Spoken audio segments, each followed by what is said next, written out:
Good afternoon, everyone, and thank you for joining us today to hear about the next 5-year update. Still downloading. There are people that are still probably clicking in. We'll give another minute or two to let people join us.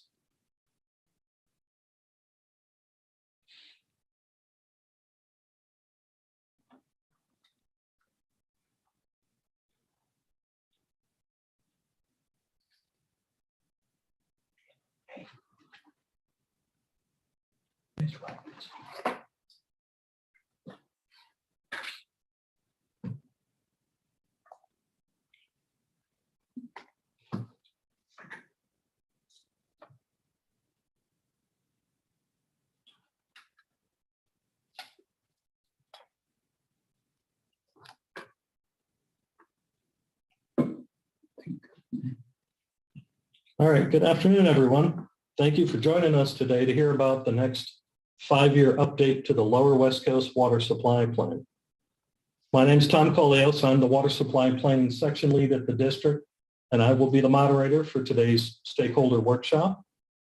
This Zoom meeting is being recorded, and within a few days, the recording will be made available to the public. The presentations you see here today have already been posted to the district's Lower West Coast Water Supply Plan website if you want to view them again. And I believe we have Ms. Roman, one of our governing board members, is listening in. And Ms. Roman, if you would like to say a few opening remarks, Devon can unmute you, and if you raise your hand, he can unmute you and you could say a few words if you'd like. Great, Tom. Can you hear me okay? Yes, ma'am. Thank you so much, and good afternoon to everyone, and welcome to the 2022 Lower West Coast Water Supply Plan update. First of all, want to thank everyone for taking time out of your very busy schedules to participate in the important work of planning for our future water supply. I think we all know that water is critical to everything that we do. We need it to drink, for recreation, agriculture, tourism, and our environment. Basically, we cannot exist without water. Our economy depends on a sustainable water supply, and over time, we've realized our fresh water sources are not unlimited. That's why being proactive in planning for our future water needs, while not harming our water resources, including the natural systems, is so critical. We're fortunate to have a water supply planning process that creates a forum for us to do just that. And the beginning of the update is today's meeting. There are many states that do not have this process. As we kick off the 2022 update to the Lower West Coast Water Supply Plan, I would encourage you to participate, share your thoughts and ideas, and ensure that this plan update addresses the issues and concerns of our region. Again, I want to thank you for participating in today's meeting, and I'm looking forward to hearing the discussion, seeing the presentations, and also the questions. So thanks again, and thank you, Tom, for giving me this opportunity. Very good. Thank you. Thank you very much. So now on to the agenda. The stakeholder workshop is going to have 5 presentations. I will talk about the plan update process and give a summary of the 2017 plan from 5 years ago. Bob Verastro will talk about progress made since the 2017 plan and describe the 2022 goals and objectives of the plan. And then we have a special guest, Mr. Gene McAvoy, who will be talking about the agricultural trends in Southwest Florida. And then Colleen Jordan, our demographer, will describe the demand estimates and projections, which are really the heart of the plan. And then Bob will finish up and talk about next steps in our planning process. We asked Mr. McAvoy to speak today about agriculture in the region because he's been with the University of Florida, IFAS's Southwest Florida Research and Education Center in Immokalee for over 23 years. So be very interested to hear his perspectives. A little housekeeping, under the Zoom format, all attendees are muted. However, we still want to hear from you. We will have a question comment period after each presentation, so please hold your questions until the end of the presentations.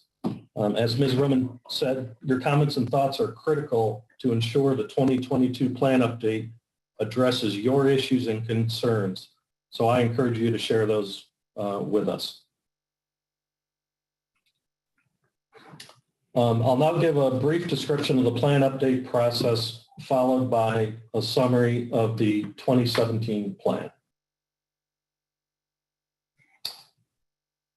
Florida statutes requires water management districts to identify sufficient water sources and future projects to meet existing and future reasonable beneficial uses during a 1 in 10 year drought for a minimum of at least 20 years while sustaining the water resources and natural systems.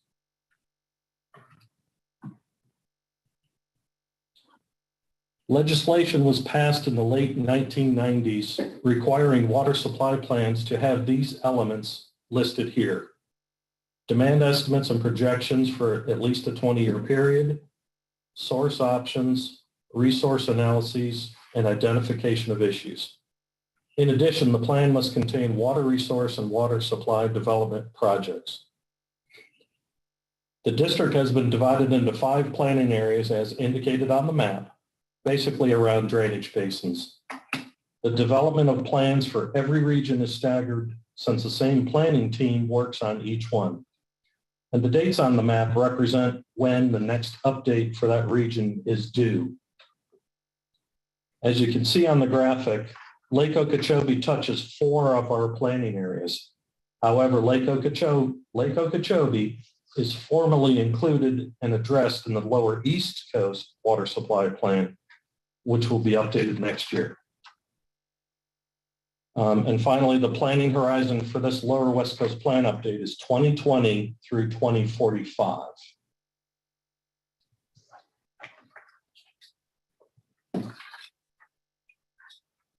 The lower West Coast planning area includes all of Lee County, most of Collier County, and portions of Glades, Hendry, Monroe, and Charlotte counties. The Bureau of Economic and Business Research estimates a population of over 1.6 million people by 2045. That's a 36% increase from 2020. And Colleen will talk in more detail about the population and agriculture projections in her presentation coming up.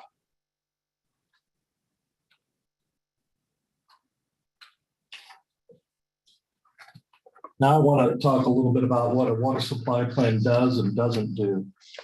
Simply speaking, a water supply plan is a proactive approach towards water supply. We know there will be increased needs for water in the future and potential shortfalls.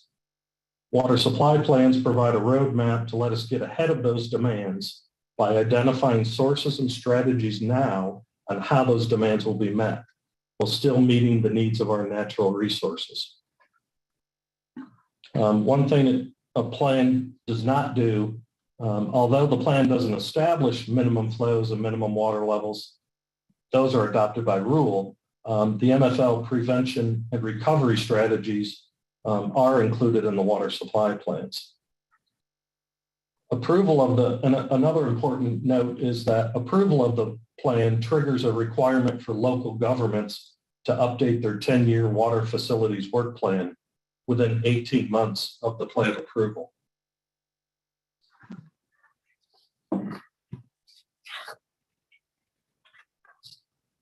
Oops, sorry. Public participation is critical to the process. We need to have all interests, all stakeholders involved and engaged: agricultural, public water suppliers, and environmental community as well, to make sure that the needs of the planning area are met. We want an open discussion with comments and feedback, and there will be multiple opportunities for public participation, including stakeholder meetings like this.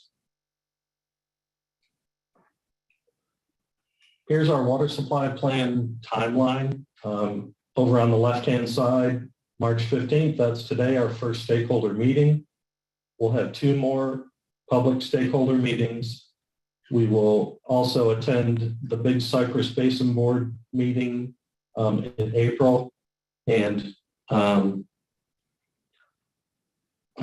in October, and then come in for final approval at our district governing board November 10th of this year.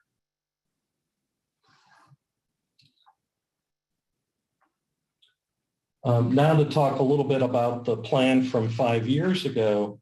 The plan conclusion was that the future demands of the region can continue to be met through 2040, realizing now it's going to be projected out to 2045, but with appropriate management and conservation and implementation of projects, the plan concluded that adequate water supply will be there.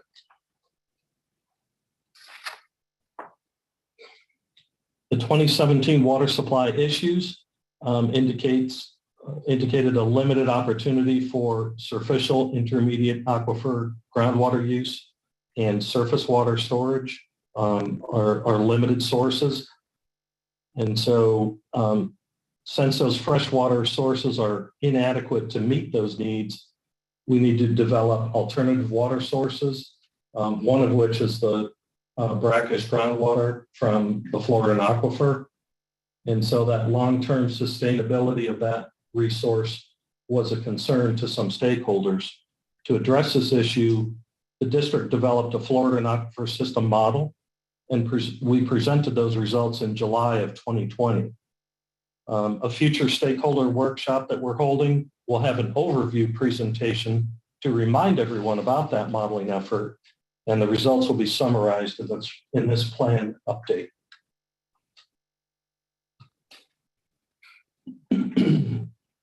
And finally, the future direction of the plan was that we need to continue monitoring programs for the superficial and Florida aquifer, construct SERP, continue on that path in restoration projects.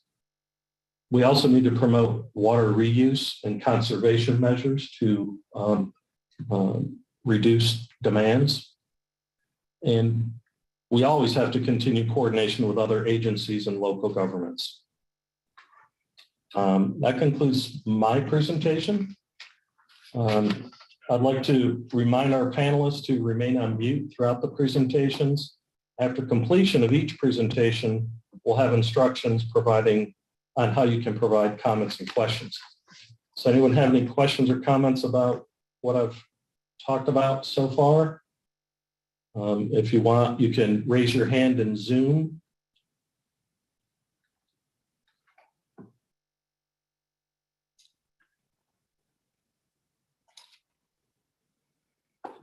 Black.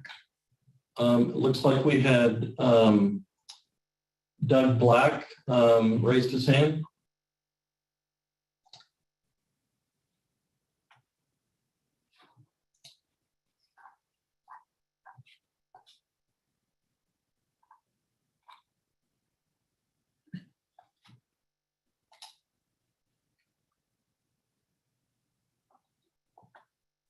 Devon, did Doug Black get unmuted? He lowered his hand. Oh, okay. Okay, we can move on then and let Bob Verastro start his presentation. I close this? Yeah. Okay, next slide, Tom. I think because you got to click on it. Okay, good afternoon. Good afternoon, everyone. I'm Bob Verastro, the Water Supply Plan Manager for this plan update. And I'm going to talk to you today about what's happened since the 2017 Lower West Coast Water Supply Plan had been approved 5 years ago. So it has actually been a very busy 5 years since 2017, and we are actually coming to the conclusion on a couple of big projects The Army Corps of Engineers has been at work repairing the Herbert Hoover Dike around Lake Okeechobee, and they are very quickly completing that work on restoring the stability and structural integrity of the Herbert Hoover Dike for the protection of the public around Lake Okeechobee. Coincident with that is the effort that we have been working on with the Army Corps of Engineers and all of our state sponsors and stakeholders regarding the revision of the Lake Okeechobee regulation schedule, which we now call the LOSM, Lake Okeechobee System Operating Manual. And what that effort is all about is trying to improve the ecological conditions within the lake, to reduce harmful discharges, and to assure an improved water supply performance. It's been a multi-year effort to have this new lake regulation schedule approved. It's currently undergoing very rigorous public review, and the project team is looking forward to having a record of decision by sometime early 2023. Okay, going west from Lake Okeechobee, we've got several environmental and hydrologic restoration projects underway. Lake Hickpachee has been undergoing a restoration effort trying to rehydrate that lake, and we are in the process of building storage features and spreader features that will allow us to route water to the lake in order to better benefit the ecology of the lake. And here's actually a picture of the spreader canal system that we actually have already finished on the north side of Lake Hickpachee. And then going a few miles west of Lake Hickpachee is the BOMA project. That's what we call it. It's a water storage feature that will take water, and we've been take water, store it, and hopefully reduce the concentration of nitrogen in the Caloosahatchee River, which is one of those constituents that the Caloosahatchee estuary is dependent on for water quality enhancement. So we've been working on essentially the analyses to construct ultimately that feature. We've been undergoing some mesocosms and design evaluations at that location. Next slide. Continuing further west, we have a major construction project underway at the C43 Reservoir project. It's going to be an impoundment, an above-ground impoundment that stores 170,000 acre-feet of water. Our construction folks have been building retaining walls, a huge pump station on the Townsend Canal, and is currently building the dike and levee system around that entire reservoir. Ultimately, the function of that reservoir, when it is completed, will provide flows to the Caloosahatchee estuary that will improve 80,000 acres of riverine and coastal waters.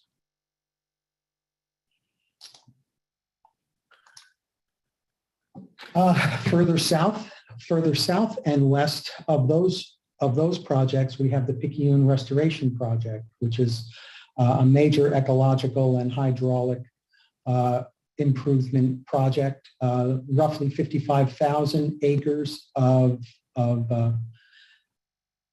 coastal and swamp and marsh improvements will be taking place. It was a planned residential area. You can see all of the streets that were originally planned and the canals that were originally planned in that area. We've been in the process of backfilling most of those canals and are very nearly complete with the project. The final aspect of the project is we have to build a southwest protection feature levee that will provide protection to the agricultural areas to the west.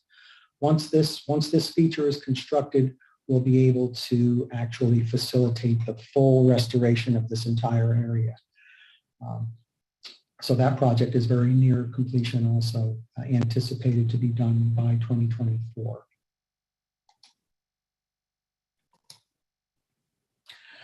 And concurrent with the revision of the construction of the C-43 reservoir project, back in 2020 and 2021, we did a revision of the minimum flow and level of the Caloosahatchee River. And we increased the flow from 300 to 457 cubic feet per second across S59 in an effort to provide more water to the coastal estuary.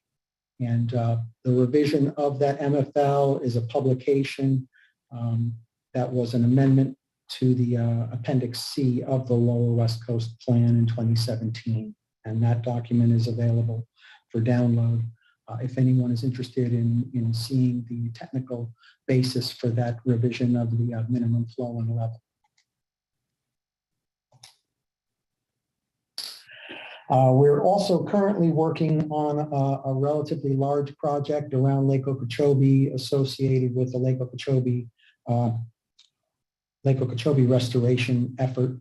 And we are in the process of constructing test ASR wells around Lake Okeechobee. Right now, that project includes about 55 ASR wells clumped into clusters of wells that you can see the circles on the map in the areas that draw water from Lake Okeechobee or capture water before it gets into Lake Okeechobee.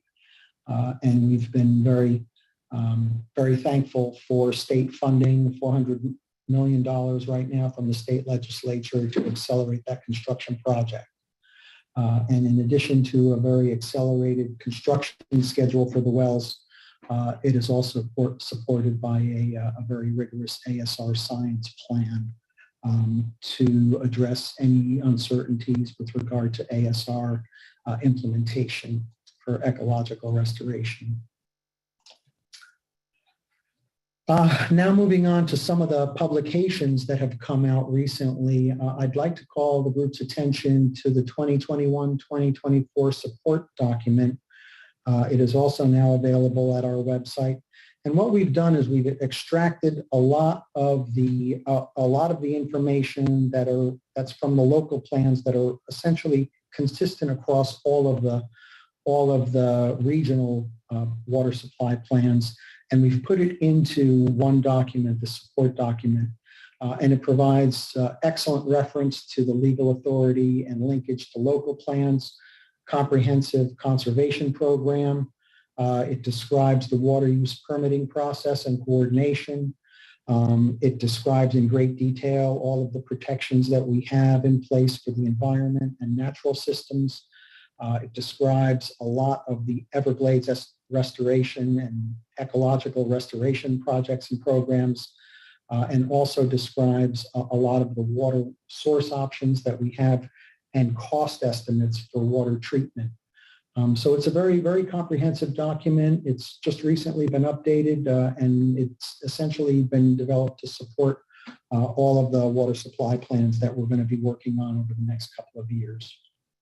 And of course, it is available for download at the website. Something that we've been publishing on an annual basis is the water use estimation report. And we've just recently published the 2022 report, which describes the water use that was used in the district back in 2020. It's kind of a backwards looking thing when we have all of the information that's available. And just I extracted a couple of interesting facts from this particular year's publication. Back in 2022, in the South Florida Water Management District, there were 2.8 billion gallons of water a day used throughout the South Florida Water Management District. But in the lower West Coast area, the figure on the right shows you that in 2020, about 600, almost 700 million gallons a day were used within the lower West Coast region, about 25% of the total use in the South Florida Water Management District. And the pie graph actually shows those categories of water use. And by far and away, the largest water user in the lower West Coast area is agriculture. Just over half of the water that's used in the lower West Coast region is for agriculture. For public water supply, about 23% of the water is used for public water supply. So just some interesting facts about the lower West Coast region. It's a very useful document. It's got a lot of, in my view, significant information about water usage throughout the South Florida Water Management District in each of the planning areas. So I would encourage you, if you're so inclined, to pull down that publication, also available at our website. Our hydrogeologists have been very busy collecting a lot of water quality information about the Floridan aquifer, since so many users are now being encouraged to produce water from the Floridan aquifer. We've been looking at a lot of the geochemistry of the aquifer, the water in the aquifer, in the lower Floridan aquifer, and within the upper Floridan aquifer. So we've got some brand new district publications that are available for download on the, and if anyone is interested in the geochemistry of the water within the aquifer, those are very useful documents.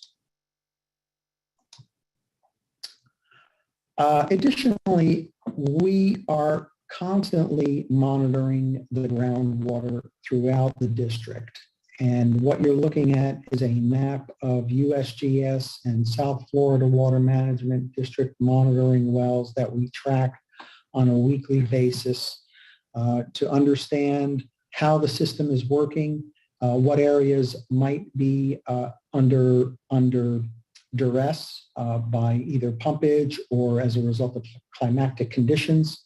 We're looking at, in the lower West Coast area, we're always looking at the aquifers, including the sandstone, the lower Tamiami, the mid-Hawthorne aquifers. There has been an awful lot of very intense domestic supply, a lot of growth that you're going to hear Colleen talk about shortly. Many of the domestic homes are now penetrating the aquifers and reducing groundwater levels within localized areas in Lee County and in Collier County. And those maps are available on a weekly basis. Additionally, our groundwater modelers have been quite busy. Back in 2020, we completed 2 very large regional groundwater models. We completed a groundwater model on the superficial and intermediate aquifers, the lower West Coast SIM model. And we also completed a regional Floridan aquifer groundwater model in 2020. And those models are all now available. The model documentation, calibration, and construction reports are now available for download. And of course, the model files are also always available for anyone who would want to use the groundwater models for their own purposes.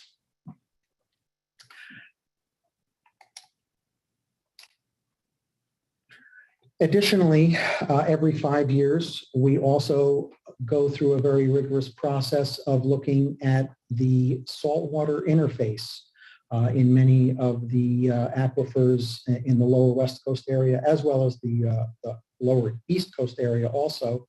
And back in 2019, we published a new report that describes the saltwater interface mapping that was done as of 2019.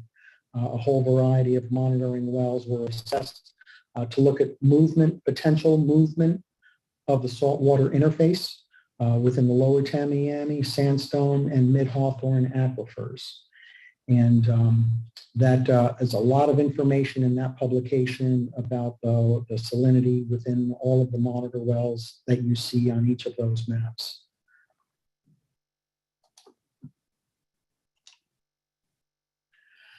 Additionally, the district also has provided substantial funding for alternative water supply projects.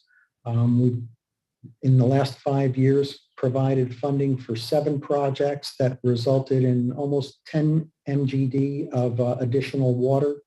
We provided water for alternative water supply projects at Ave Maria, City of Naples, Lee County, and a couple of projects for Cape Coral, including an underwater crossing that will connect reclaimed water from Cape Coral with the city of Fort Myers.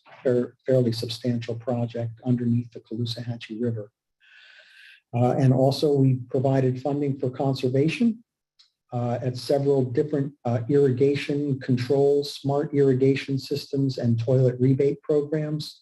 We funded 3 conservation projects that are taking place in the lower West Coast region.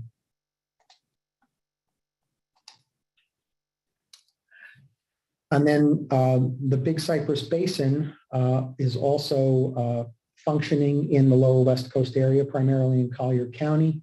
We've provided through our Big Cypress Basin office, we've provided cost-sharing funding for projects for the city of Naples. We've also been implementing several of our own structural improvements and operational systems and canal control structures. And we are also looking at a feasibility of study for regional water storage to provide flood protection in the Golden Gate Basin. So our Big Cypress Basin office has been quite busy funding projects and improving their own projects and structures. So as we look to the future, we are always looking at what are going to be the sources of water that will be able to provide for future demands. And of course, we have quite a palette of different water sources, surface water, seawater, reservoirs, aquifer storage and recovery, reclaimed water, fresh groundwater. And amongst these choices that we have, the supply plan is going to be looking at what kind of availability each of these sources could provide to give us future water. And one of the primary sources of future water will be coming from groundwater, from the aquifers. And of course, this is a simplistic view of the geology of the lower West Coast area. Starting from the top, we have the water table aquifer, which is recharged primarily by rainwater. And then beneath that is the lower Tamiami aquifer, which is semi-confined. Beneath that is the sandstone aquifer, which is part of the intermediate aquifer system. And then going lower, we have the mid-Hawthorne aquifer. And then down at about 1,000 feet is the Floridan aquifer. So there are multiple choices for groundwater supply in the lower West Coast area. And all of the aquifer systems are quite complex, but do provide for water in the future.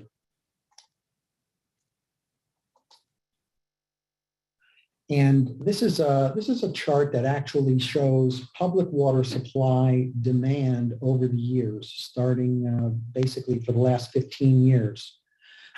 And what the color bars show, they're actually colored. The gray bars are water that public water supply utilities are drawing from the superficial aquifer system, the water table and the lower Tamiami. The dark blue bars in the middle is water that is being drawn from the intermediate aquifer system. And then the lighter colored bars on top represent water from the Floridan aquifer. And you can see that public water supply withdrawals have been accumulating and increasing generally over time. But I think we've also put the population in the lower West Coast region on the graphic. That's the purple line. And I have to say that, you know, as the population has increased in the lower West Coast area, I think our utilities have done a great job in diversifying their water sources and trying to cap withdrawals from the superficial aquifer system and are slowly increasing demands from the Floridan aquifer, and have done a nice job in, I think, conservation and keeping demands fairly well suppressed in light of fairly substantial population growth. So the utilities have done a great job in diversifying their sources and trying to maintain efficient systems. And the use of reclaimed water is also a big part of the picture in the lower West Coast area. You're looking at a graphic of the use of reclaimed water in the lower West Coast region from 1994 to 2020. And you can see that the use of water, reclaimed water, has been slowly increasing since the 2017 plan.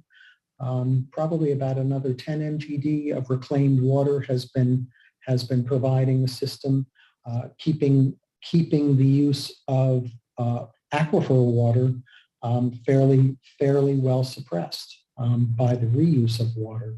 So really the lower West Coast region, the water and wastewater utilities that are operating there have done a great job in supporting reclaimed water usage and protecting the natural resources that we have from overuse. So that's a bit about what's kind of happened in the last 5 years since the 2017 plan. And just a quick overview of the many things that are in place. And of course, if anybody has any questions or comments, we'd love to hear from you. So if you could please raise your hand, and we'd love to chat.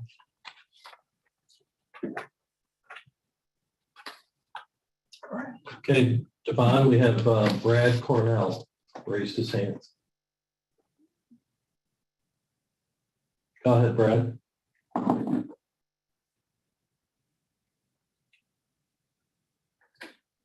You might have to unmute yourself on your end, Brad. We can't hear you yet.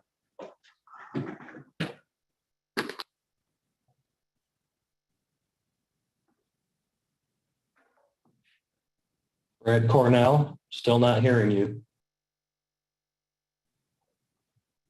*6 if you're on a phone.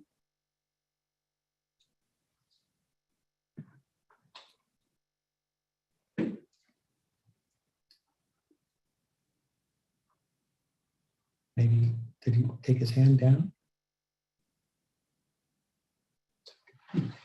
Okay. I don't see any other hands raised. Does anyone have any questions about what Bob presented? Please raise your hand if you're in Zoom. If you're on the phone, *9 to raise your hand.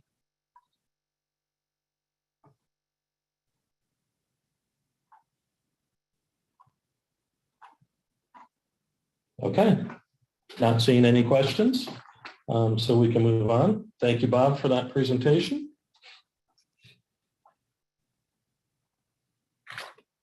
Okay, next on the agenda, we have Mr. Gene McAvoy, who can provide an overview of agricultural trends in Southwest Florida. So, Gene, if you want to go ahead. Hey, thank you. As Tom mentioned, I'll present an overview of agriculture in Southwest Florida. Next slide. We'll talk about some trends. You're going to have to do this one a couple times to bring everything up. Major crops in Southwest Florida right now are citrus, vegetables, sugarcane, cattle, and ornamentals. We grow a variety and produce a variety of other things. Next slide. There we go. If we look at acreage, and these numbers are from 2017, pasture is our largest crop at over 1 million acres. Sugarcane has been expanding. We're currently at 88,900 acres. Citrus has declined a little bit, but not much. Surprisingly, with greening, we've only seen a 3% decrease in citrus acreage. Vegetables have been pretty steady at about 74,000, and ornamentals at 7,000 acres, totaling about 31% of all the land in Southwest Florida. Next. We look at the economic value of these crops. Here's where we see a big change. Vegetables is about 50% of the total at 511 million. The value of citrus has declined precipitously with greening, almost a 43% decrease. And the citrus numbers, I might add, are 2020 numbers, where the rest of them are 2017 numbers. Ornamentals at 111 million, cattle 55 million, and sugarcane 130 million. Next slide. Sugarcane is our most valuable field crop in Florida, agronomic crop, and we grow more sugarcane than all the corn, soybean, tobacco, and peanut crops in the state, producing about 50% of US sugarcane and 25% of the total sugar. All of South Florida has 450,000 acres, and that's valued at about 800 million. But we are seeing some movement in that crop to the west. Next slide. Vegetable production is big. We produce over 60 different vegetables, literally everything from arugula through zucchini. And South Florida collectively produces about 70% of all the vegetables consumed in the eastern United States from November to April. And it's over a $10 billion impact. And we're seeing some trends which are pointing towards increased vegetable production in Southwest Florida.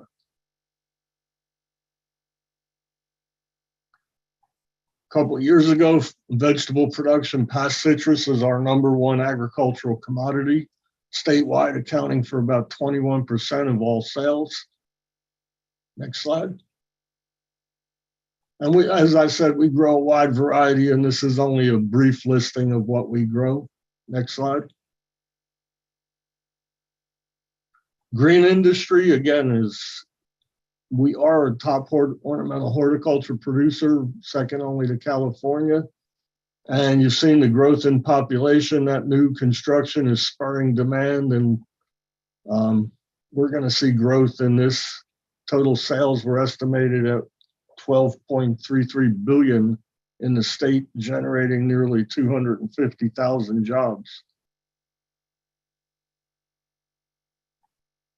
Most of what we produce are high value, high risk crops. If you look at citrus, oranges for juice, right now annual cost of production is about $3,000 per acre. Tomatoes are $12,000 per acre. Bell peppers, $16,000. Sugarcane is about $1,000 per acre. And if we compare that to Iowa field corn, again, very high input, high value crops. So need to be profitable to be able to continue these crops. Next slide. Again, economic impact in Southwest Florida is about $1 billion in farm gate sales. Total economic impact is 1.6 billion. And we see additional impact coming from processing of citrus and sugarcane. 90% of our farm products, whether they're raw or processed, are basically exported to other parts of the country, bringing dollars into Florida. Next slide. To give you, I'm not going to go through this table to great extent, but this will give you an idea by county, the amount of employment that the agricultural sector generates, the industry output, and the taxes generated. Again, these are from 2018 numbers that were developed by the University of Florida IFAS Economic Impact Analysis Program. And again, agriculture production is a business. It takes significant financial resources, and land is going to remain in agriculture as long as growers can make a long run return on their investments. Next slide. Some trends that we're seeing, again, The thing that brought agriculture to South Florida in the beginning, from the beginning, is our relatively warm weather. We can produce at a time when most of the rest of the country cannot. And there's a rising demand for fresh vegetables, increasing interest in ethnic foods. And we're seeing that reflected in our area. We're growing a greater and greater diversity of vegetables. We're seeing rapid urbanization on both the East and West Coast. And again, pushing agriculture into interior Southwest Florida, where we have a relatively large amount of still undeveloped land with access to water. We're seeing an expansion of sugarcane and traditional muck crops like corn and beans on the sandlands. Up until a few years ago, there was no sugarcane in Western Hendry County. Now we have a significant amount of sugarcane as the muck declines, oxidizes, some of that land is no longer cultivatable. And we're seeing movement of cane and some of those other crops like corn and beans onto the sands in Southwest Florida. Next. Things that are impacting agriculture, again, global competition and trade policies, our access to labor. We've seen a tremendous shift from domestic labor to H-2A labor. As long as we can continue to get that labor to support agriculture, ag will remain here. Water quality and management issues are things that everybody faces in Southwest Florida, including agriculture. We are seeing some interest by different groups looking at carbon credits and water farming. I've had a few large investors that are doing this kind of thing in the Mississippi Delta come out here and look. They're interested in seeing if they can develop some of these payments for green services. Development pressures are going to continue unabated. Production costs are skyrocketing in agriculture, while the United States as a whole is experiencing about 7% inflation.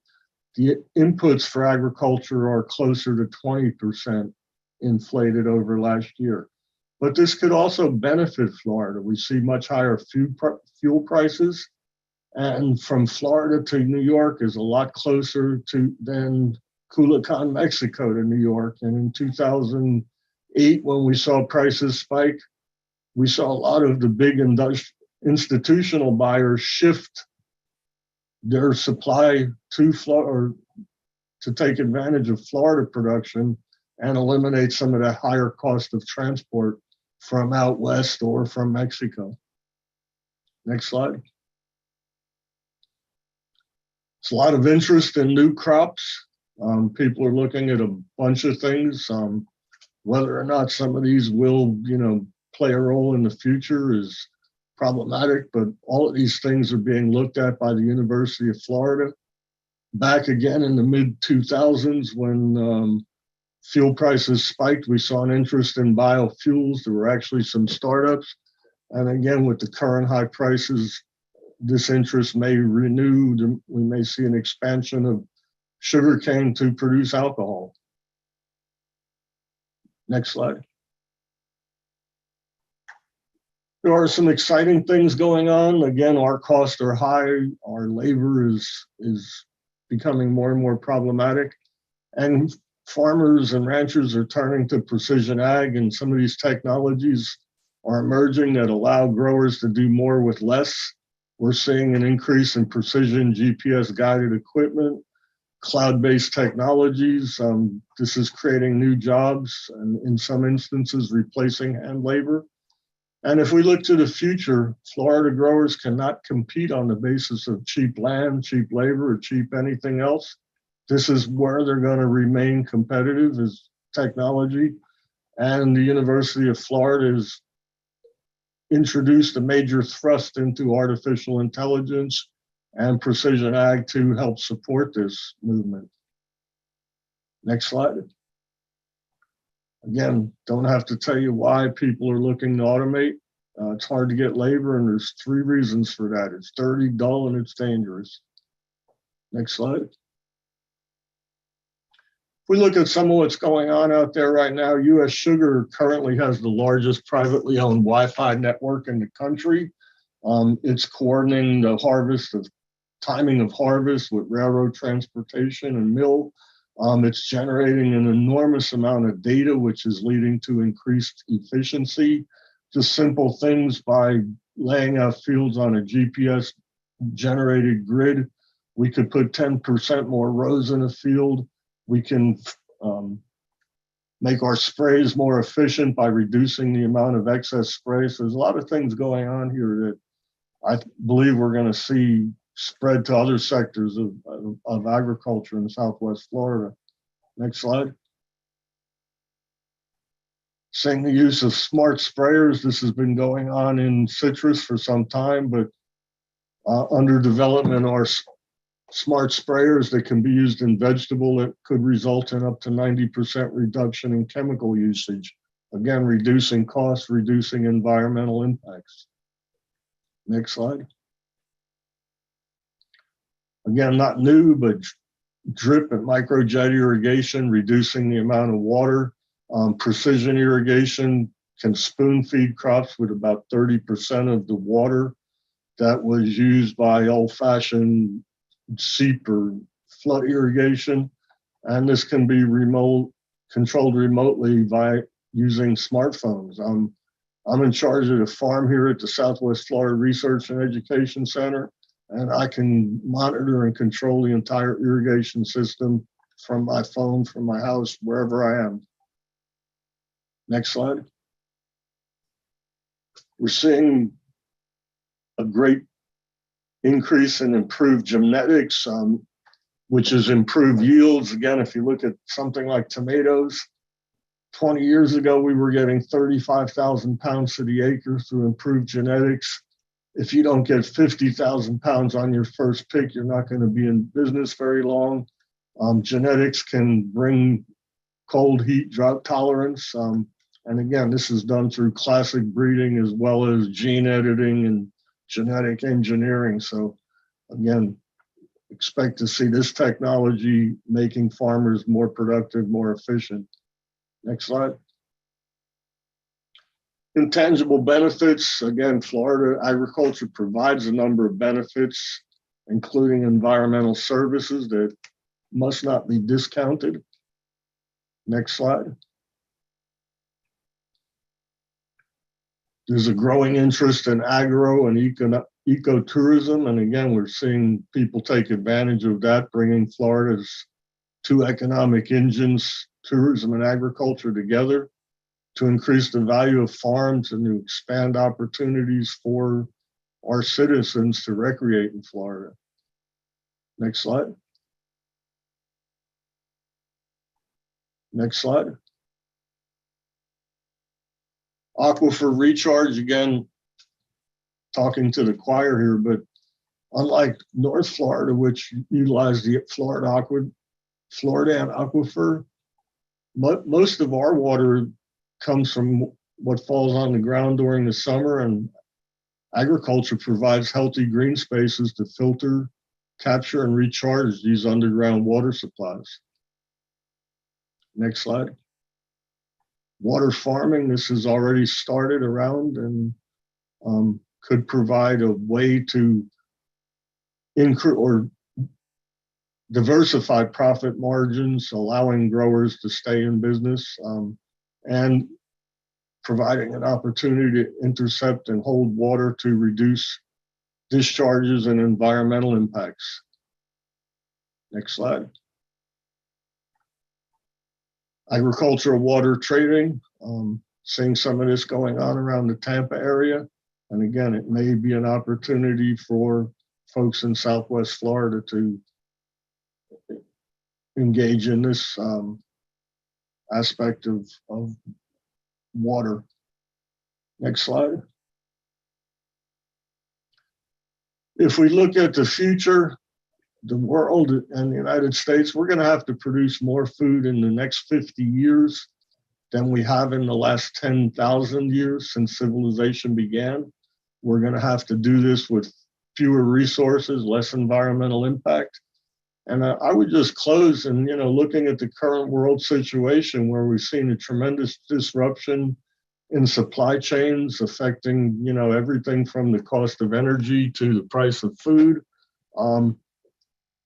I believe we're going to, our country and our state is going to have to look at becoming more self-sufficient to avoid some of the problems that we're seeing right now. Next slide. And I'll take any questions, my contact information, if anybody would like to contact me.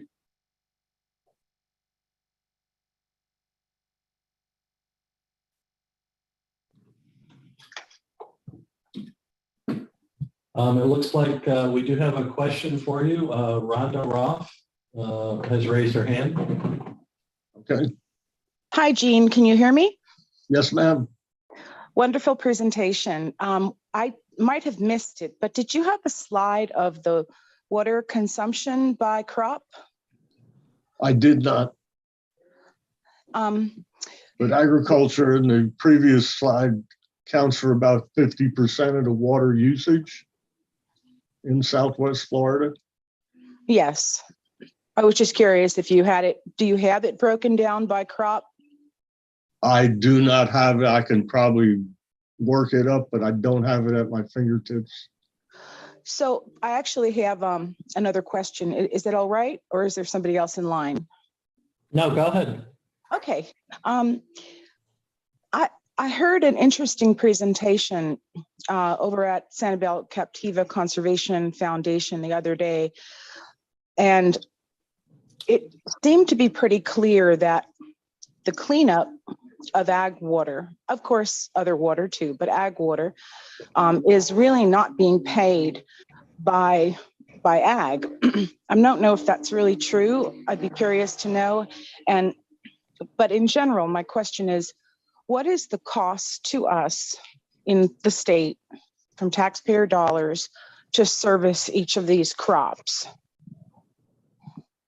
Or how does it differ between crop types? And that includes, perhaps expertise that we lend them, dikes and levees that we build and maintain, water management district, but probably most especially stormwater treatment areas, flow equalization basins, the EAA reservoir, things like that. We're all kind of watching really carefully the budget deal that's under that Senate Bill 2508. So I was curious if you could just comment on the cost to service the different crops. I'm afraid I don't have a ready answer for you, Rhonda. New farms being developed, especially in Southwest Florida, have to get a surface water management permit. They're required to retain water on farm up to what would be considered to be, I believe, a 50-year flood. Retain most of the rainfall. So, to develop a farm, oftentimes 20 to 30% of the total land area is used for retention or detention to, keep water on the farm and prevent it from moving off site, affecting the surrounding environment. So some of that cost is borne by the growers themselves. Obviously, in some areas we have the agricultural privilege tax, which goes to pay for some of the improvements that are required on a more regional basis. But as far as the total amount, I'd have to defer to somebody else. What about nutrient cleanup?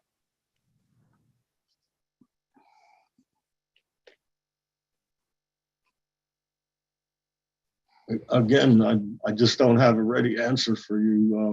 We've seen a tremendous decrease as new knowledge comes available. I work primarily with vegetables. If you go back 25 years ago, growers were using up to 350 plus pounds of nitrogen per acre through best management practices and research. We've reduced the average use on tomatoes to something like 240 pounds. So, tremendous decrease in the amount. The way it's applied is more,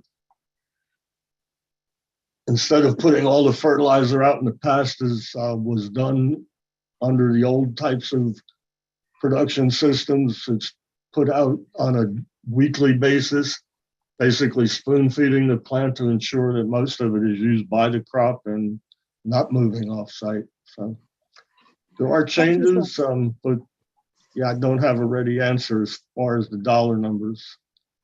Okay, well, I'll shoot you an email so that you have mine in case you do come up with it, like the water budget for the different crops. I really appreciate it, Jean. It was a wonderful presentation. Thank you. Okay, thank you. Hey, Gene, this is Mark Elser with the Water Management District. Can you comment on citrus research and progress? Is there any movement within the industry in the way of a disease-resistant rootstock or management techniques?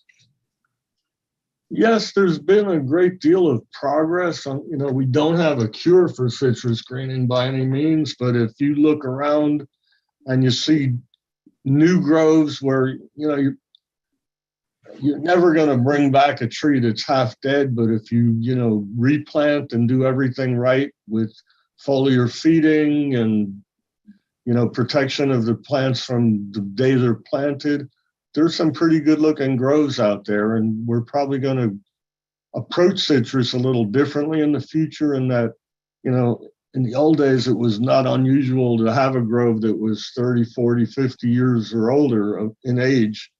And now citrus is probably going to be a short-term perennial where you're going to get 12 or 15 good years out of a grove and then have to replant. And until we find a solution to greening, it probably will be the new reality.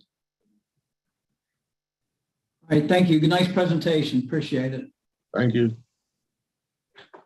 We have a hand raised, Jake. Devon, if you could unmute Jake. Sure. Can you all hear me? Yes, sir. Great. This is Jake Foytik with the Florida Farm Bureau Federation. I just wanted to thank Jean for that great presentation. It's encouraging to see more in depth about all the excellent best management practices that growers are implementing, especially in the Southwest Florida region. So I wanted to say thanks for that presentation and thanks for working for the growers. Thank you, Jake. And yeah, there's a lot going on in terms of BMPs. And, as I see in my career, I've seen tremendous progress. Could have done another 15-minute presentation on that had I had the time.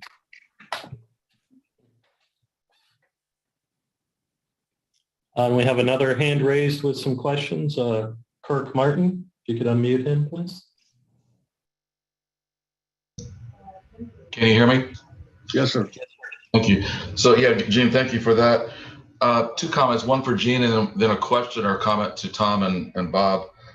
The idea was raised about the cost, and obviously some farmers do things better than others, but you had talked also about the ecological benefits, and we've seemed to have gotten a good handle on, say, nutrient control, but there's other things that aren't being brought into play. Just storage, flood management, and I'll throw aquifer recharge in there that have not been realized in any sort of economic evaluation I know of. So when you're doing those costs, make sure that we're looking at the value as well. To Bob and Tom, what I inferred from Gene's talk was that while there's going to be shifts in ag, the overall magnitude sounds like it should be moving forward, which it has to a large degree over the past few plans.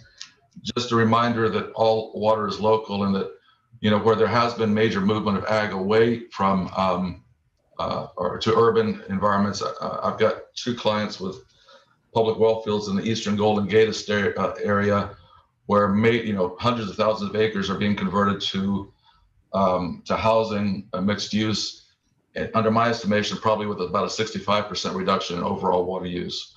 So while the overall magnitude may be similar, we do need to look for those local opportunities as well. Yeah, Kirk, this is Tom. I agree. I think when you start comparing historic numbers of previous plans, and we're seeing the shift from agriculture, some of the acres are reducing in some areas. And of course, the public supply is increasing, but the demands for the public supply are typically less. So Yeah, I agree with your comment. I think we're seeing that in the numbers as well. In Colleen's presentation, she'll go through the acreages and the demands, and you can see some of that. Thank you. Anyone else have any questions?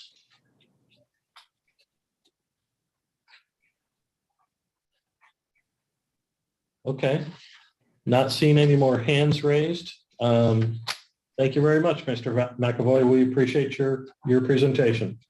Appreciate the opportunity. Thank you. Next on the agenda, we're going to have Colleen Jordan. She's going to describe our draft demand estimates and projections for this 2022 Lower West Coast Plan update.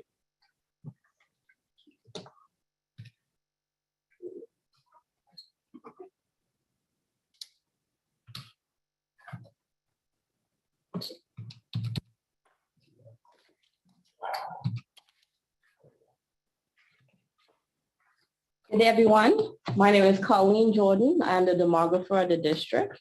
And today I have the pleasure of going over the demands, estimates, and projections for the Lower West Coast Water Supply Plan update.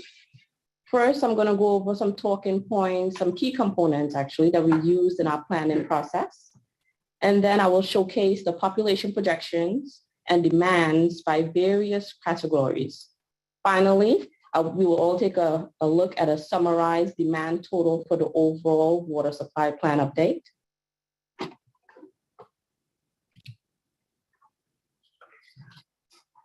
First, we're going to take a snapshot of the observations that we were able to conclude from the previous 2017 Lower West Coast Plan update. So we continue to see agriculture acreages on the horizon. Citrus and sugarcane remains the most dominant crops in the Lower West Coast. We continue to see an expansion in utility service area, as well as increase in Gulf Coast development and a robust economic growth. To the right gives a picture. You see a map of the Lower West Coast service area boundaries. And before we move forward, I actually wanted to show a cool picture of Naples. So we have the 1940, and to the right, we have the 2021. That's an aerial view of what Naples looked like back then versus now. I think this was a pretty cool snapshot to show. Major development have taken place over that time period. And getting back on track, here's a look at the 6 water use categories that I'm going to go over, the demands for each one. And before we move forward, I wanted to go over the principles that we use to help guide our planning process for this Lower West Coast Water Supply Plan update. By Florida statute, we are to use and maintain Beaver medium for our county totals when doing our population projection process. Beaver stands for the University of Florida's Bureau of Economic and Business Research Department. Beaver typically produces a report annually that provides those county totals. More so, we are to make sure that our methodology is transparent as well as being consistent with our local government population planning estimates. And we also use our best available data possible.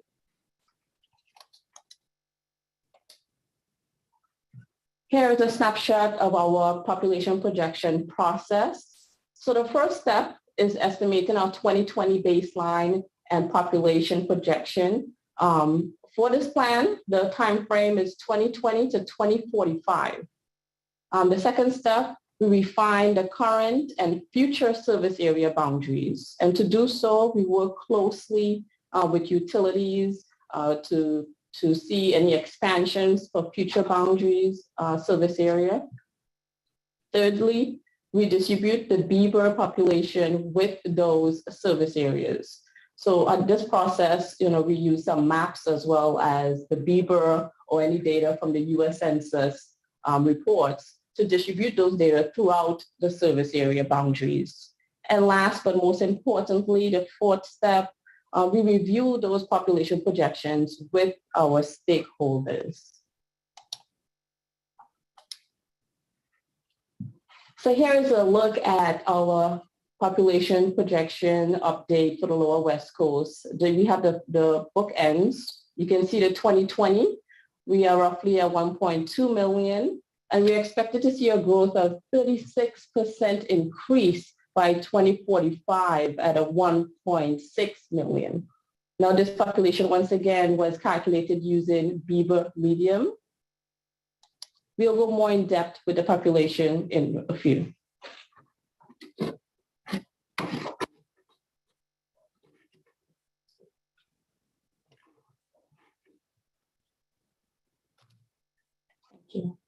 This is an example of service area. As I mentioned, we work closely with the utilities to get current and future service areas. So this example, we're going to take a look at Collier County. To the left, we have the 2020 service area, and to the right, you can see the 2045.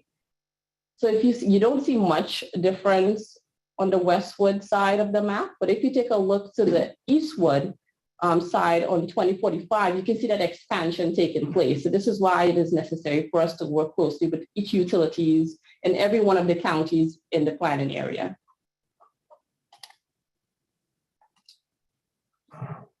And here we go, a more detailed look at the Lower West Coast population projection. So on this slide, we have a table that shows the two bookends of the update, the 2020 and 2045. And to the right, you will see a percent increase column. We also have and display something called PS and DSS. Now, PS is public supply, and this we consider to be any permanent residents who are being supplied by a utility. And the DSS is domestic self-supply. We assume if a permanent resident is not being supplied by a utility, that they are considered DSS, supplied either by a private or their own individual well. So to the right, we have Lee County and Collier County being the two largest populated county in the Lower West Coast. By 2045, we're seeing that Lee County is expected to reach 1 million, and roughly Collier is expected to reach 500,000 by 2045. Once again, we're seeing that overall total for the Lower West Coast population projections to have a 36% increase between the 2020 to 2045 time period. One might ask, how does that compare to previous Lower West Coast plans? So this is a snapshot again of the previous plans for the Lower West Coast compared to where we are right now with this update. So as you can see, the previous plans are very consistent to where we are. We're getting better at refining our population projections, and we are pretty in line with where we started to where we are now. I'll leave this up for a little bit. Okay, so next, we're going to take a more defined look into the PS and DSS. So we have the two bookends, so again, for 2020 and 2045, and we do continue to see growth for these two categories. And we also have, for your convenience, the 2040 total from the previous 2017 Lower West Coast plan to the right. And once again, we are seeing growth when we do compare the 2040 to where we are projected for 2045, and it's reasonable growth between those 5 years difference. So this do give a story of consistency in our methodology and how things are being calculated then and now. So we can completed public supply and domestic self-supply. Now we're going to move on to agriculture, which is the largest category in the Lower West Coast. This slide just give a list of various crops that is used in this category. And here we showcase some of the agricultural sources that we use to help guide our agriculture projections in this plan. So we do work closely with some of these entities.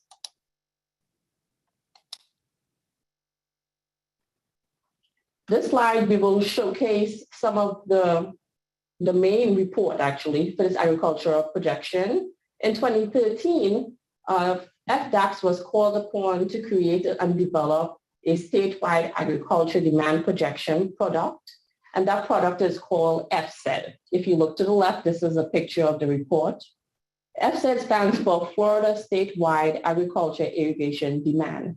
Now, this report provides demand estimates and also acreages, agriculture acreages.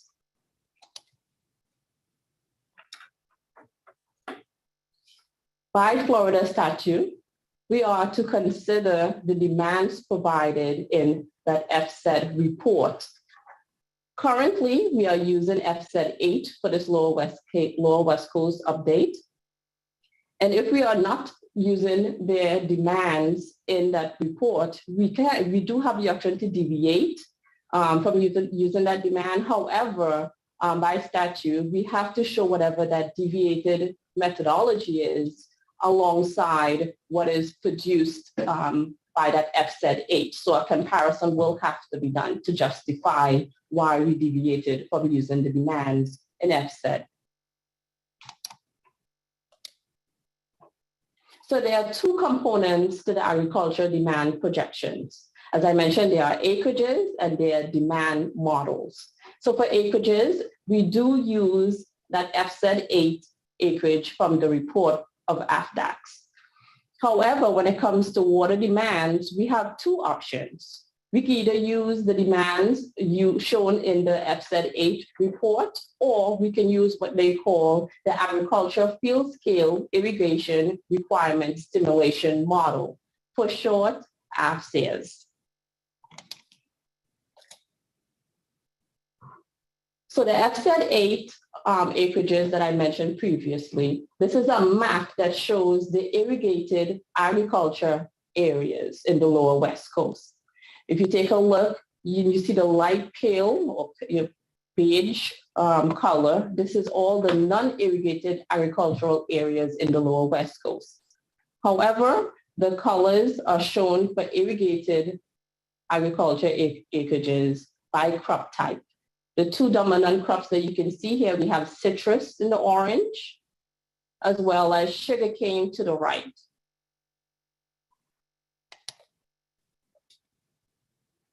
And this is a more defined look at the crops, the crop type shown. So we have the two bookends. We have the 2020 and 2045 acreages for agriculture in the Lower West Coast. We see the dominant crops being citrus, sugarcane, and fresh market vegetables. And this trend continues.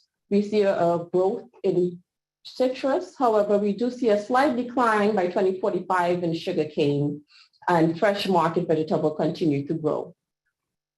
For your convenience, we included a table to the bottom that shows the 5-year increments of the Lower West Coast update that we use FSED 8, and also the previous plan update where we use FSED 3. So if you look at the 2020 for the current plan to 2045, we are expected to see growth, and roughly that's about a 5% growth.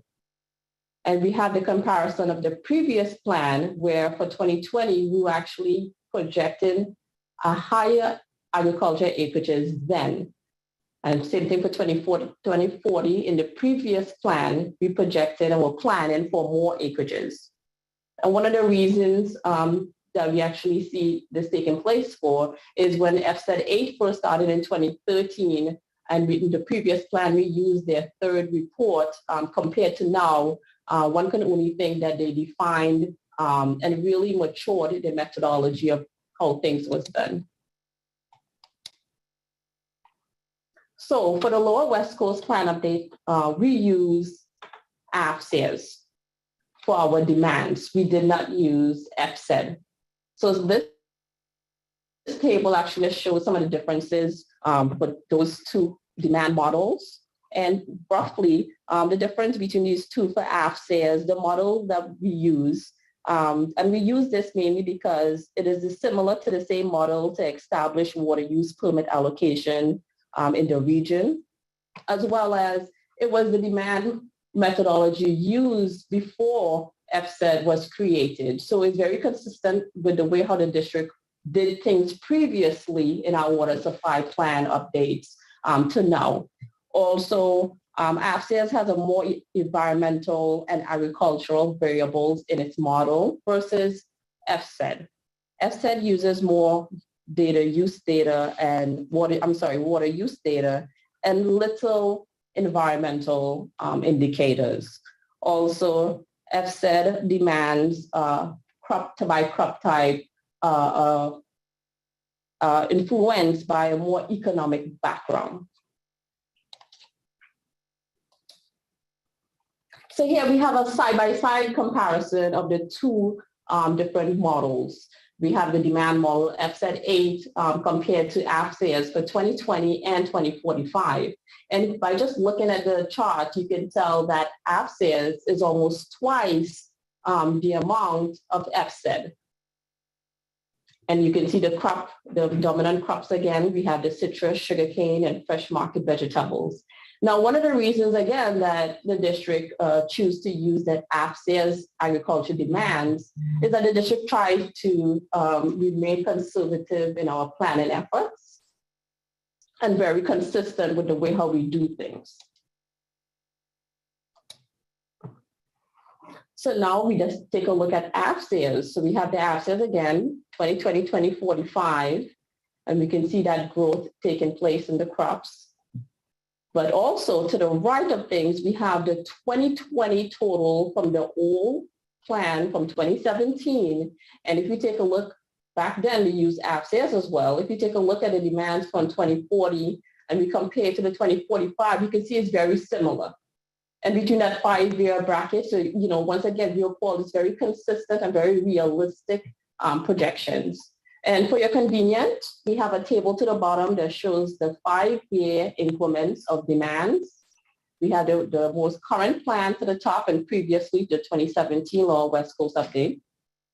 So we are seeing that 2020 currently to 2045, we're expecting a growth in demands, and roughly again, this is about 5% as well. Back then in the previous plan, we were projecting at a higher rate.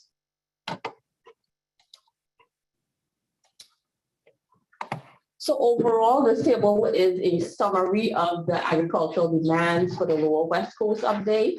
So crops, as I mentioned before, we are continuing to see a growth in agricultural crops.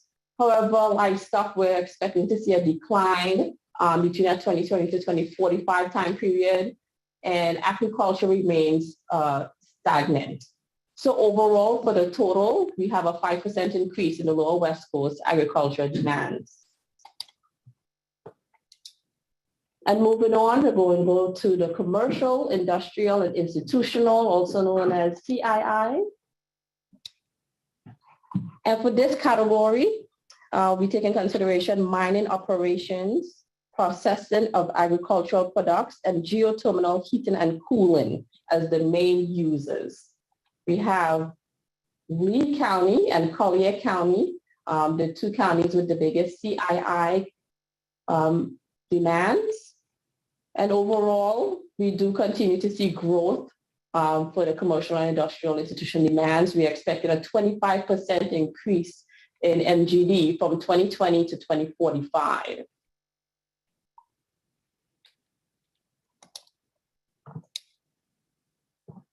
Next, we have landscape and recreational. And in this category, the main users are golf courses, parks, and sports fields. Lee County leading again with the highest amount of landscape and recreation in the Lower West Coast. Overall, we expect to see a 20% increase from the 2020 to 2045 MGD demands.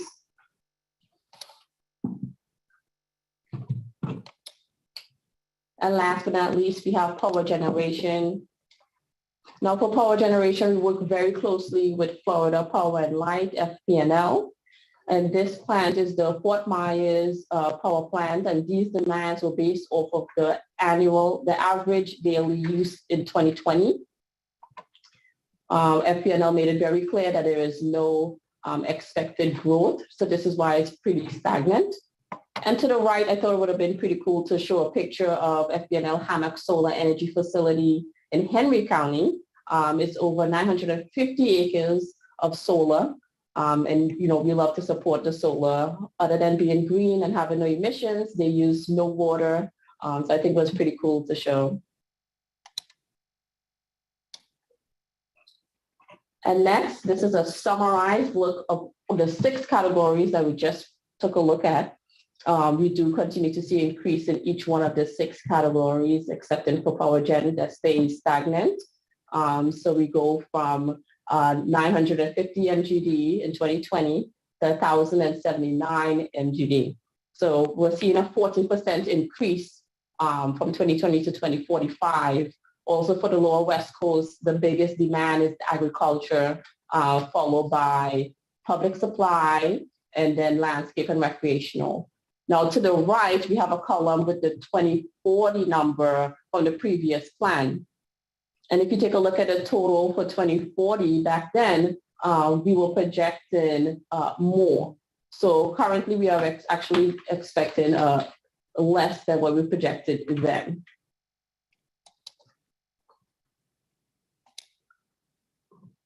And if anyone have any questions, please follow the instructions and I can be more than happy to answer any of your questions.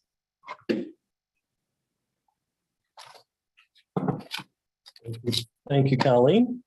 If anyone has any questions for Colleen, go ahead and raise your hand. Ms. Roman, you have some questions? Thank you. I'm not sure I'm clear on this one aspect of the agricultural category.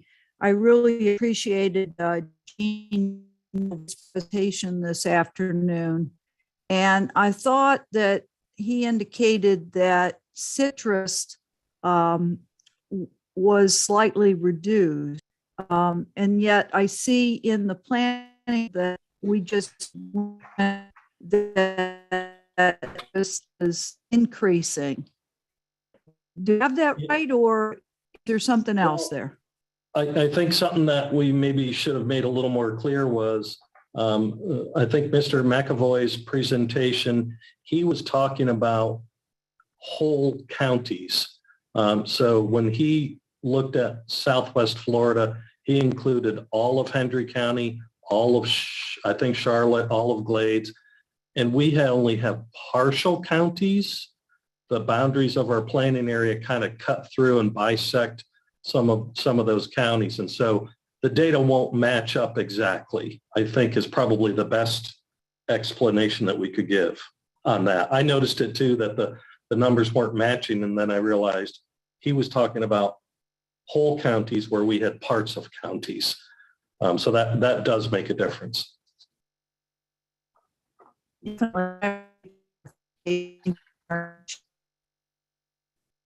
I'm sorry, you're breaking up a little bit. I couldn't hear your comment. Just thank you very much. I really Okay, thank you. I'm glad you caught that. I was waiting for somebody to catch it. Okay, next in line we have Douglas Black.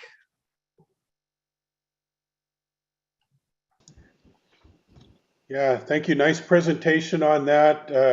My role is with the public supply system, and I wondered if we have population data parsed down or segregated down to the particular utility level, and if that data has access, and we have access to that data.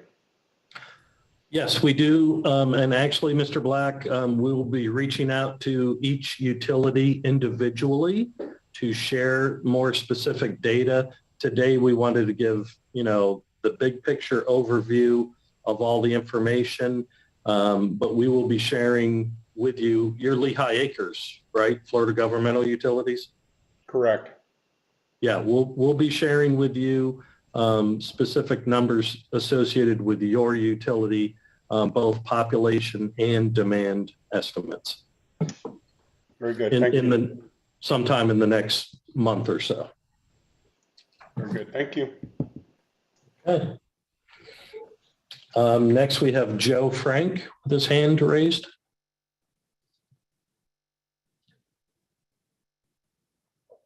Go ahead, Mr. Frank.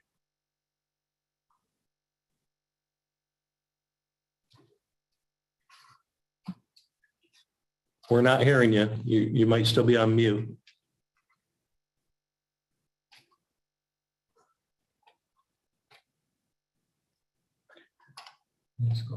Okay, I think he put his hand down. So Lee Worst, how are you doing, Lee? Can you hear me now? Yes, I can. Sorry about that. They had to put me in a different screen to get me through. My name is Joe Frank, and I'm a longtime resident of Southwest Florida and South Florida. So the question I had with that increase in the, it seemed like the largest increase was in the public supply.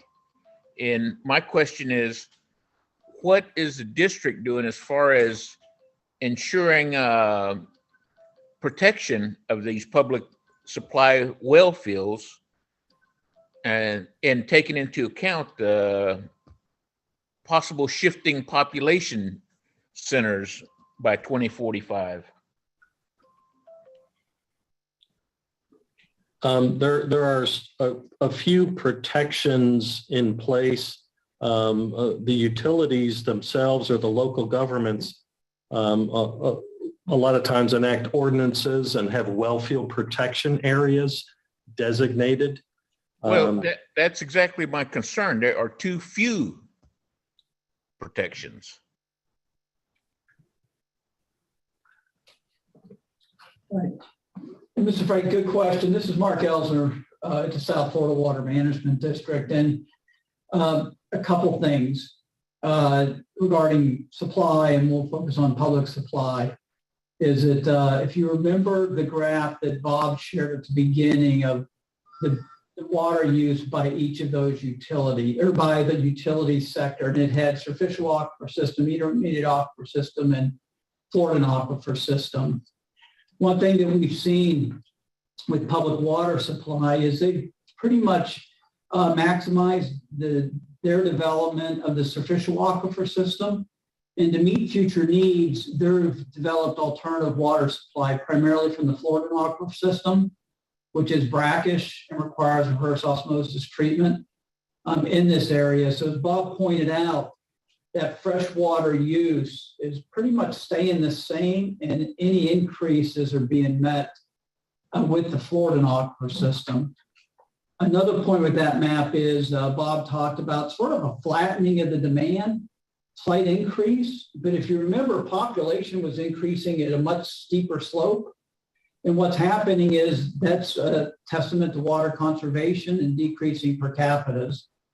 So as we're going forward, we're using water more efficiently, and we're not seeing large jumps in water demand proportionate to population. I don't know if that answered it. Oh, and a couple other things. Bob talked about our saltwater intrusion monitoring. And, we do have to stay active and being proactive to make sure that we're not seeing saltwater intrusion that could permanently damage these aquifer systems. He indicated we update our maps every 5 years. The last one was 2019.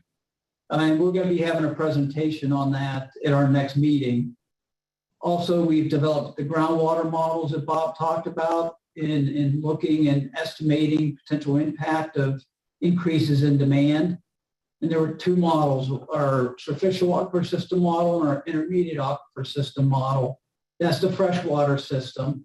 And then we had another model for the Florida.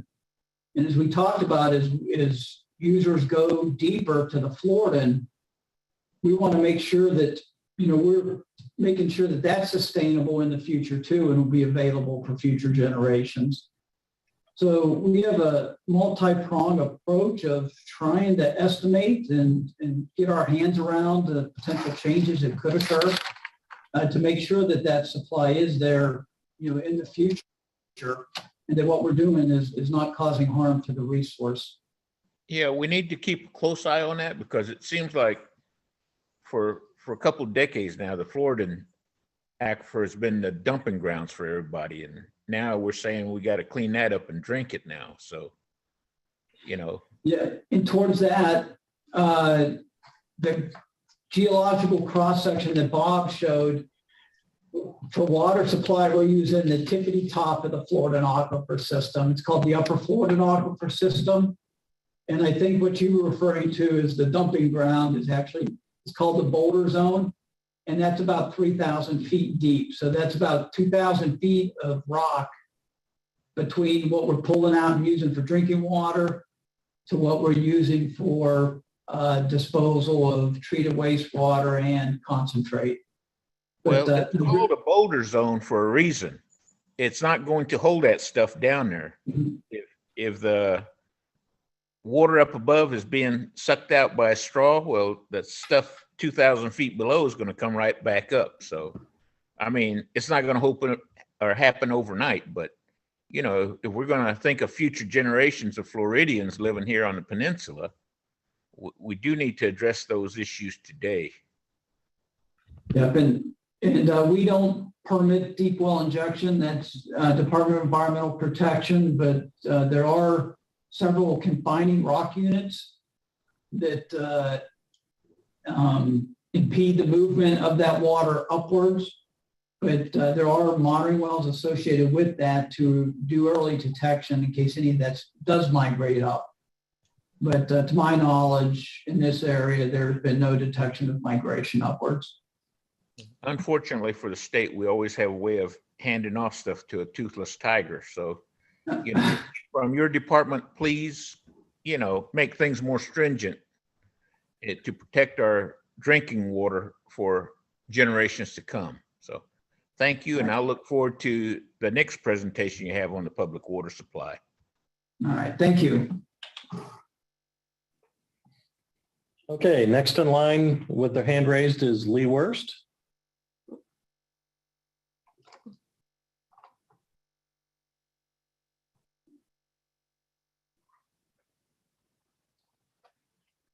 Lee, can you unmute yourself?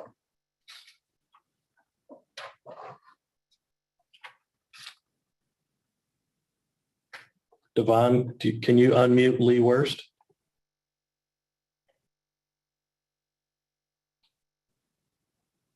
No, he has to unmute himself. Okay, Lee, He has apparently you've permission to muted. speak, but he has to unmute himself. Well, he's on. You've muted yourself, Lee. So How's that? A little better? Yeah. there you go. There we go. Hey, loose nut behind the keyboard. Sorry about that. I wanted to kind of bring some numbers to your attention. Since January 1st of 2020, we have sold or we have issued over 3,700 permits just for domestic self-supply. And it's not about the money, it's about the use. And that's in domestic self-supply. That's averaging a little over 138 per month. And that's all in unincorporated Lee County, of course, city of Fort Myers, and the village of Estero, and Bonita Springs, and the town of Fort Myers Beach. That does not include Cape Coral. Yeah, those are some big numbers, and we're going to continue to work with Lee County and some of the other utilities in the area. We haven't forgotten. We're still moving forward with that and compiling information. And you've been instrumental in sharing that information with us, and we will continue down that path of trying to develop solutions that will protect the resource. Thank you, Tom.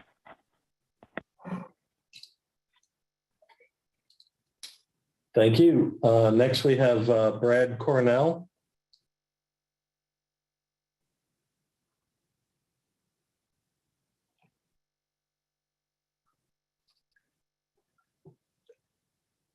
We can't hear you yet. I think you're muted, Brad.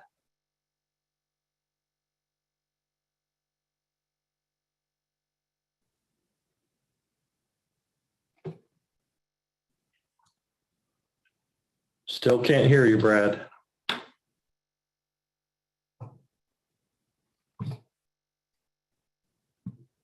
I'm gonna go to Rhonda and come back to Brad. Okay, let's move on. We'll come back to you, Brad. There we go. Oh, Brad? can you speak, Brad? Have to go on turn them off. Okay, let's move on to Rhonda. We'll come back to Brad. Hi, thank you. I actually believe that the last presentation answered my question that I had for Jean about the breakdown of water use by crop. I believe her name is Colleen. I'm sorry if I got that wrong. Yes. And I was curious if your backup data was available for this presentation in any way. Is it on the website? Because I couldn't really see the numbers because they were sort of additive in your bar graphs. I see. So yes, it's not on the website just yet. So these were just drafted numbers for now that were shown. So once we get the okay and the plan continue to move forward, it will be posted on the website. What I can do is, if you send me an email, I can shoot you an email whenever that is posted. Okay. So you can see those numbers. Okay. I don't know how to send you an email. Yeah, I just thought about it. My stuff is not up there. We're going to have emails. We have email contact information at the very end of all the presentations. So Perfect. Perfect. Okay. So then I just have one more question, a follow-up to Joe's question about protecting well fields. How do you work with DEP when they are approving exploratory wells for oil and gas?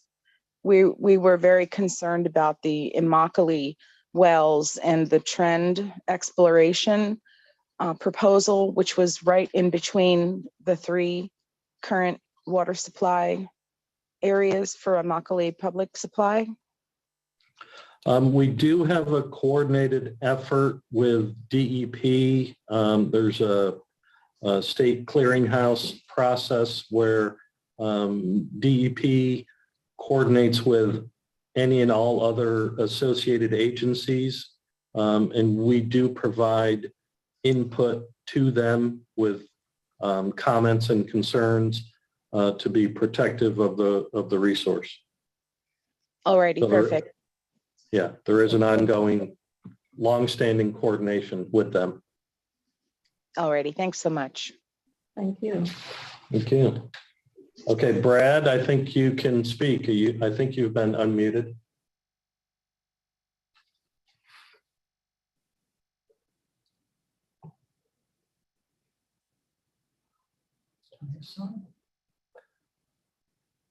Brad, I think it's on your side. You need to unmute yourself.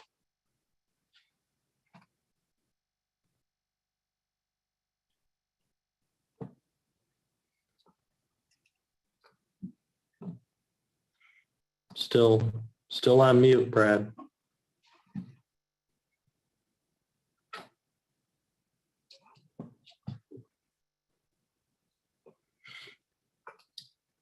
Still not hearing you, Brad. If you want to shoot us an email at the end, you could try that if you have comments that you want us to consider.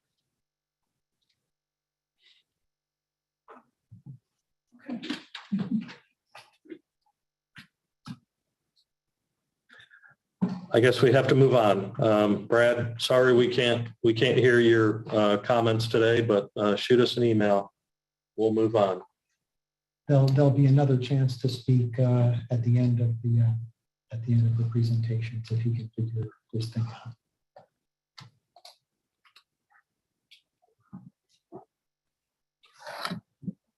Okie dokie. So I'm going to close things out now. You've heard, I think, excellent presentation by Colleen on our demand analysis. So I'm going to kind of step you through what we're going to move forward now through this year with the 2022 Lower West Coast Plan update. And of course, our objectives of this water supply plan are very similar to the supply plans that we've done in the past.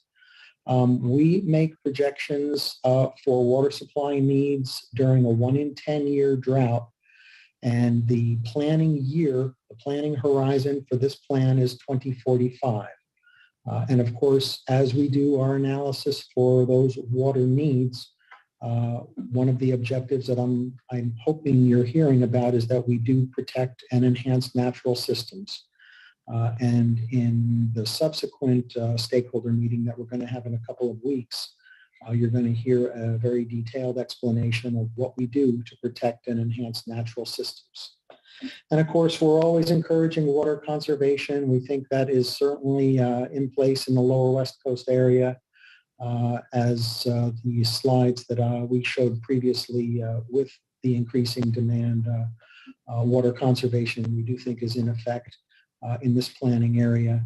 And of course, we will promote compatibility with local planning efforts as each of the municipalities and the water utilities develop their water supply plans and capital improvement plans to stay ahead of demands.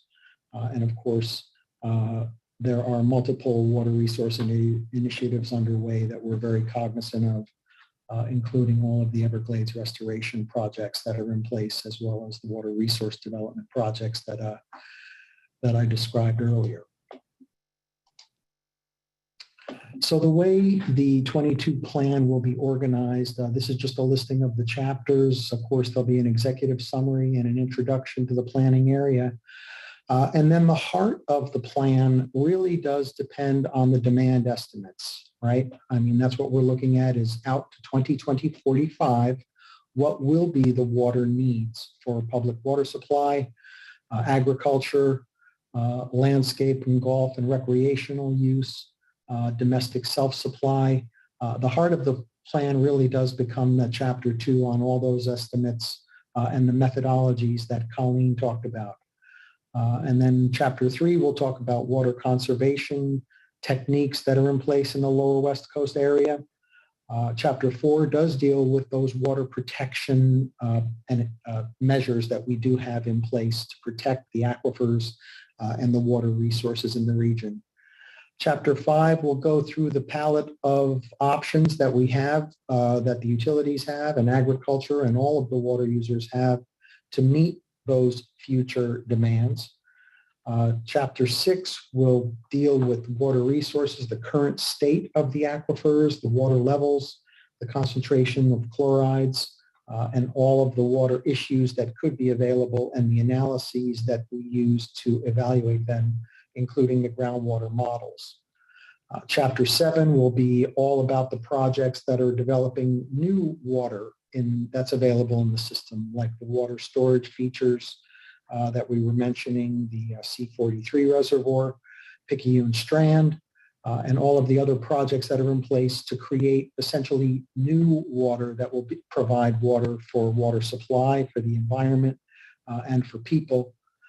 Chapter 8 will deal with the water supply development projects that are the projects that are proposed by utilities and agriculture, those water supply projects that will meet water demand primarily for public water supply and agriculture. And then the document will conclude with future directions on initiatives that need to take place in order to assure that water supply in the future will be met. So over the next several months, we're going to be continuing coordinating with the utilities, agricultural operators, the other state agencies, and stakeholders such as everyone that's at the call today. As we develop each of the chapters, we will be sending each of the chapters out individually for public review and comment. So as we develop each of those chapters, we certainly look forward to having review and interfacing with stakeholders as the document falls together. Of course, we're always staying up to date with progress on regional projects, and we're anticipating that our next stakeholder meeting will be in a couple of months in May. and we already have several agenda topics that we'll be talking about. We will be providing a very detailed view of the Everglades restoration projects that are currently under construction and in planning right now. We'll have some of our folks talk about those water resource protection measures that we already have in place. We will provide a fairly detailed examination of the two groundwater models, the superficial and intermediate aquifer model and the Floridan aquifer model. We will give an update on the saltwater intrusion mapping that we've recently done. And we'll also be talking about the resiliency efforts that we have underway to address climate change and sea level rise. So we've definitely got a full agenda for the upcoming stakeholder meeting. We certainly hope that you'll all be clicking in to that meeting, which we very likely will be doing in a similar format as today. Some dates. Today, of course, is the first stakeholder meeting. We will be providing a similar brief update to the Big Cypress Basin next month in April. The second stakeholder meeting will be in May. We will be posting the actual draft, the draft document in totality in August. We'll be having a third stakeholder meeting in September, where we'll hopefully hear about stakeholder comments on the actual document in full. We'll then be providing a governing board meeting in September. We'll have a public comment period will close in October. We'll meet again with this Big Cypress Basin Board in October. And then we're looking to have the actual plan approved during the November governing board meeting, which happens to be taking place in Naples. So we've got a very robust schedule where we will providing a multiplicity of public comment and participation, and we certainly hope that you'll be all clicking into all of those meetings so that you have a ability to provide comment and input on our analyses.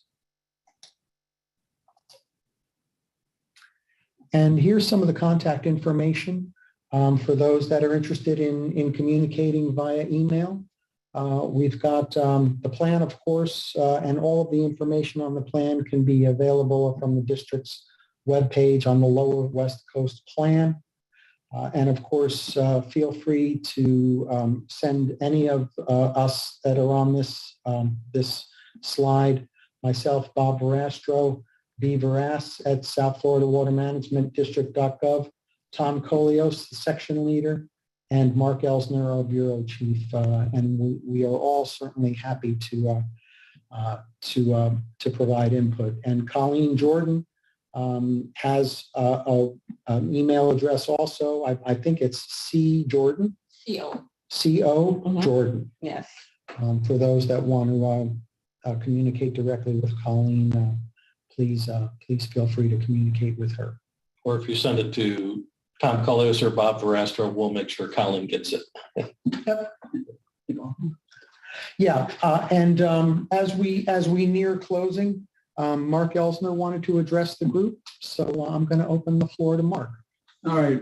First, I'd like to go and thank everybody for participating in this meeting and the presenters. I thought it was very informative and really appreciate the conversation and discussions and the questions. That's the only way we're going to make sure that we're addressing your concerns in the plan. But what I wanted to comment on, and I don't know if you saw on the news, but Friday, the district issued a media release concerning groundwater conditions in Collier and Lee counties. The last 5 months, we've had below average rainfall, and it's resulted in very low groundwater levels in many of the wells in that area. And if you remember the map that Bob had, it was the groundwater conditions report, and there were green, red, and orange and dots, and most of those were green, red and orange, which showed that water levels in our monitoring wells over there are 25% or less, and many of them are 10% or less in the 0 to 25 percentile of water levels for this time of year. So things are dry, and the forecast for the next 3 months is predicted to be below average rainfall. So through this media release, we're asking water users to practice conversation and try to reduce their use. Along those lines, for the local governments and utilities that are on the call, ask that you work through your local media outlets, your local county or city outlets to convey your year-round restrictions and, monitor that compliance to remind folks that we need to be conserving this time of year. And hopefully the rainy season starts in mid-May. But it's dry out there. It's forecasted to be drier. And we're just asking all water users to conserve. And from the urban side, it's estimated that 50% of residential water use is for outdoor irrigation. And I think that's a really good area to focus on in educating the public on how much rain or how much irrigation is needed and of the year-round ordinances in place in your locale. All right, over. Thank you, Mark. Can you see if there's any raised hands, if we have any? All right, and then, we'll go ahead and do any last closing comments or questions? Feel free to here.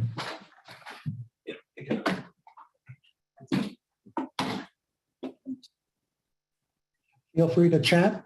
We'd like to hear any other comments, closing comments, any of you might have today.